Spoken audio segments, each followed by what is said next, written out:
anything that interested you, Mark, in our current world of augmented reality?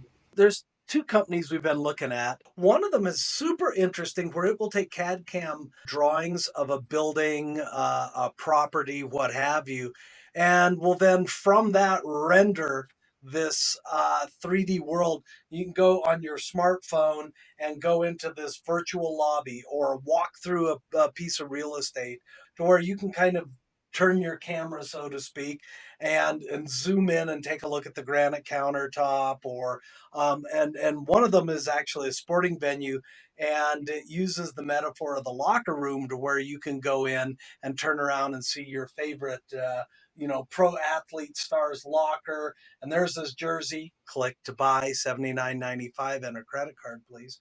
And it just has this nice immersive environment. Another one has to do with the construction industry. One of the things that's very difficult to gauge from a project management point of view is, I called up the framers and they said, yeah, we're pretty much there, almost done. Well, almost done could be anything from 5% complete to 99% complete.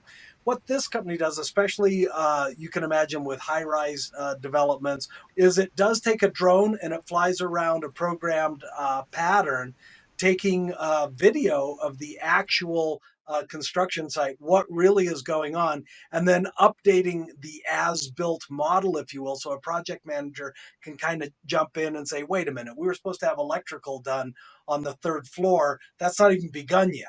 But it's super interesting because you get that kind of to a day granularity. You know, what's amazing about that is that we have all these different threads that are sort of converging.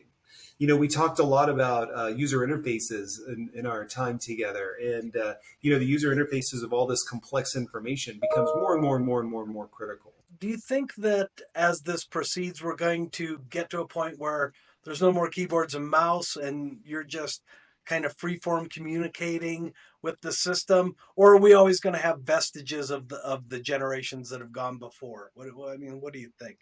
If you want me to guess, I'm going to guess that we will end up with something that's a lot less keyboard and mouse centric. It's so hard on your body to use it that way, and you have to know how to type. But I think that the way we interact with the computers today is so rudimentary and hard that I can't wait to get away from having my shoulders hunched forward permanently from being on a keyboard all day long. Hey, I got a funny story on that. So I bought this car during the lockdown, and you're supposed to go to this, I'm not making this up, a 2-day class to learn all the fiddles and fidgets that you have to make all the stuff in the car work. It was lockdown. I didn't go to the class. So I am like an untrained pilot in a fighter jet. I'm going around and I talk with my hands, and all of a sudden I will have done a gesture and the rear visor starts coming up. I'm like, what the heck did I just do? Or if you go, if I'm like, yeah, hurry up, and it interprets that and cranks the volume right up. So I'm driving down the road, listening to Rihanna like at about 9. Everybody's looking at me like, what the heck is that guy doing? So I have to go to gesture school. I got to go back to car 101 and kind of figure out how to operate this tons of metal that I hurl down the freeway, not knowing exactly how to control it.